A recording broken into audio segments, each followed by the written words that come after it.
Hello, my friends, and welcome into another episode of my podcast, Locking In for 2026, a year of finding balance. And boy, is balance the theme.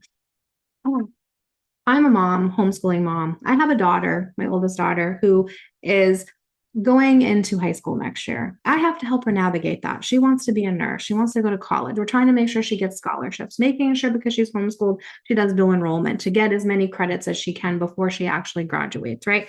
All kinds of things going on, preparing her for dual enrollment exams, then having to then prepare her for SATs, while also having my youngest daughter going into high school next year, homeschooling her still, right? Always.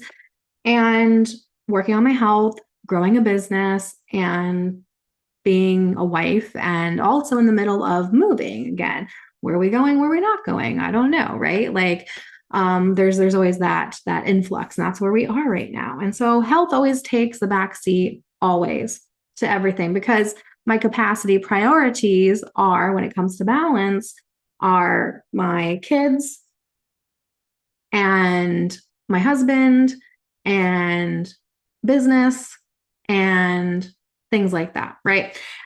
Health has never been a top priority for me. Like, it's been an underlying time waster, but it's been something that it always gets shrugged off, to be honest. It just does, always has. And although I have healed certain things in my life, certain body image, binging and things, there's still more levels and layers to this journey. And in 2026, finding the balance, finding my way to being able to hold capacity for my health in the way I want to for the rest of my life, right? Not just for a short period of time, not just to lose weight, not just to be ready for a party or whatever, right? Like, for life, so I can balance my hormones, like support myself in menopause, and my labs that I took help impact them in a positive way, right? So, like, that's the goal. That's where I want to be held, right? But when we're thinking of balance, right? I know I've talked about this before. It's been, not everything gets everything all the time. Like, I used to think of balance as like super mom, what I tried to be. Everything gets done all day, every day. The house is spick and span. The kids are taken care of. Food's on the table. The husband's happy. The business is thriving and booming, like all the things. I used to think every single day that's exactly what it needed to be like, right? But then I learned balance is more like an evolving wheel, right? Like, it's some days you hit some of the balance pieces, right, in your life, whatever it is that you need to balance. I just shared with you what I need to balance. And sometimes you don't, right? But what I've become to understand over the last couple weeks and going through this health journey of mine, while also building a business and all the things I just described to you, it was understanding balance is more of a capacity situation, or it has capacity involved in that situation. And really, I've learned that balance equals you matching input to capacity. So whatever we're putting in and what we can hold it. So if we get a visual, because I'm a very visual person, it would be a cup, right? And I've been watching Game of Thrones with my husband, so my brain automatically thinks of like a chalice with wine in it, right? And you can only put so much wine in that cup before it overflows. And you can also only put so many, like, say, rocks. I don't know why my brain does this. It just brains rocks in there before it overflows. So it needs to have, you're putting in what you can hold, right? Can match that capacity. And some days we can hold more than others, right? Depending on where we're at with how heavy those rocks are, right? Displacement. And health can feel really heavy if you've struggled with it for as long as I have in my life, right? Where I've always been trying to lose weight, gain weight, always been stuck in a cycle. Like I said, I got out of that diet cycle a long time ago where I stopped giving a shit, right? But now I'm needing to care about my health in a way that supports me for life, not just, even just short term little, okay, let me not care about what I'm eating because, right, I don't want to care about what other people are thinking about me, all those different things. Many levels and layers to healing and dealing with this, I feel like. That's why inner work I'm such a big proponent of, because that's the big thing, right? And so that's not any different with locking in for 2026. Not as easy as don't eat gluten, don't eat sugar, right?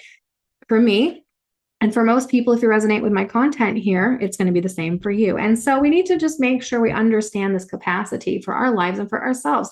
And so health needs to be a weight that can be added into our cup every day, right? Where we can hold it while we don't burn out, right? Because otherwise, if you're burnt out, you cannot hold consistency no matter what. And so that's what I want to hold. So I'm learning, right? Less is more. And especially as I'm going through times in my life where I have less capacity for certain things, we need to make help doable. We need to make help stickable, if that's a word.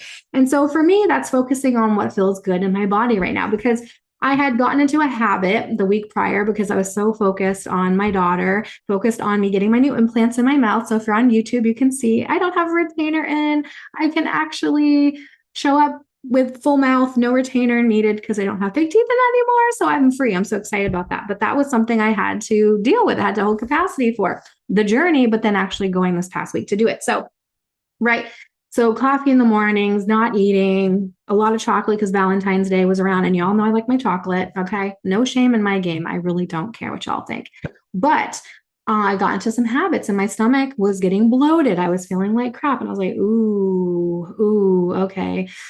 All right, back to basics. What's going to be basic, right? Let's go back to what feels good in my body. So for me, not having coffee on an empty stomach, and I only drink decaf. So it's not even just about the caffeine. It's just about, I love the ritual. I'm a big coffee drinker, but making those decisions for my health of, okay, let me make sure I have breakfast first and then enjoy my coffee later because my stomach just doesn't feel good, right? That's a different process than I'm just going to keep drinking and having whatever I want because I'm not focused. I don't understand. I don't know what's going on with my body, right? That's my capacity I can hold. What's the capacity you can hold? I can also hold the capacity for, instead of having desserts and chocolates, I'm going to make myself an apple nachos that I love to do with the peanut butter and a little bit of chocolate chips. That's satisfying. That makes me happy. That's also nutritious in many different ways, right? That's a capacity I can hold with my health, along with everything else on a regular basis that will help me to breed consistency. Is it going to change my labs overnight? No, but consistency is that secret sauce, no matter what it is. Because like I said before, one bad meal does not break your whole labs for like months, because the labs are your blood, which is a story about how long, like months, years of what's going on inside your body, right? So one meal does not throw off labs, so to speak, right? We're talking about consistency over time improves or does not, right? And so, but that consistency is your capacity, right? So this is the lessons I'm learning. This is what I'm seeing for 2026 on my own journey. And actually finding that balance is honoring my capacity around every step, having the humility to come on here because I'm being very open and public about it, but also internally having the humility to be like, okay, I started off way too strong. I've got to back it up. And even the weeks before I said, oh, I'm going to back it down to here. I have to back it way down there because it's just too much for me. And through that, having capacity for it, not burning out over it, over the long run, it's going to build more capacity so you can add more things. And when you're in a different state, not burn out, right? You're going to be able to be slower, right? In how you're eating, in your emotions, in your thinking, all the things.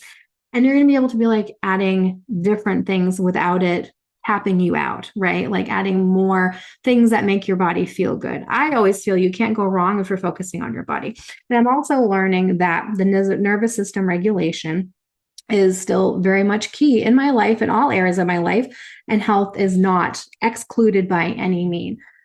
So eating slowly, being present with my food. And something I had an actual revelation of today was when I was a practicing holistic nutritionist, right? Helping women to learn how to undiet. Mindful eating was one of the things that I used as a strategy, right? And it was always the slowing down part. Yes, the being present with your food, right? Because presence is so great. But it was always from the place of, it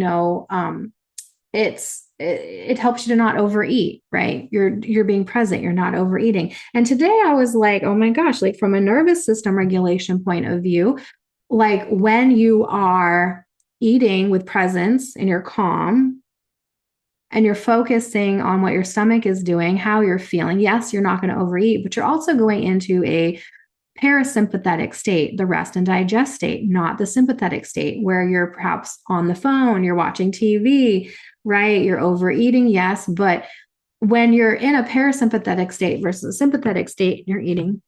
Digestion is drastically different. Enzymes are drastically different. You're assimilating your food differently, right? And you're going to feel fuller. There's just a whole other experience that is actually happening. And I was like, oh my gosh. So, nervous system for the win, still in this case as well. Not just in moving forward in life, needing to have nervous system regulation, but also in healing food relationships. Like it's just so deep, it's everywhere. And I've been working on this for like a year and a half for myself in different ways. And now it's like being full circle and and also in food. Oh, also in my health journey. Look at that. Imagine that. It's like the secret gate I didn't know was there. And now I'm just opening it and walking through it. Right. So that has been my past couple weeks. And like I said, I don't know if I said it in this one. I've actually recorded this a couple times because one time I didn't have the volume up. Don't judge me. I'm real. Okay. So I don't know if I've repeated myself from this episode that I've recorded or the past episodes I tried to record, thinking that my volume was up. But anyway, it's just real life here. But I don't remember what I was saying. Perimenopause brain. But I don't accept that. It's just, you know what?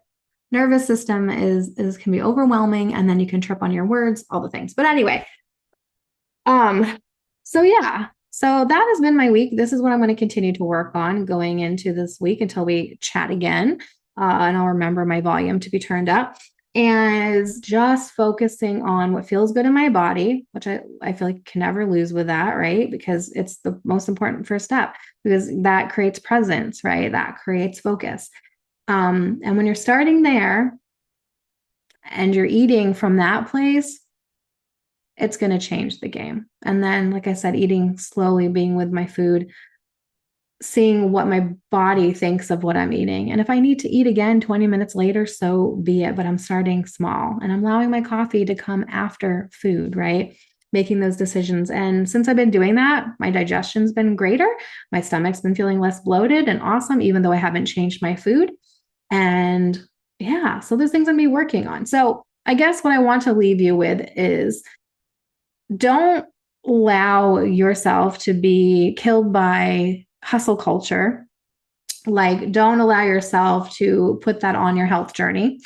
Don't allow that to hold you back from whatever it is that your body needs when it needs it. Less is always more. So I hope you have a great week, and I will come back and report to what's happening and what I'm learning next week. That's getting me to my 2026 of full on balance without needing to worry about this ever again, because that would be awesome. So peace out. Love you so much. Have a great week.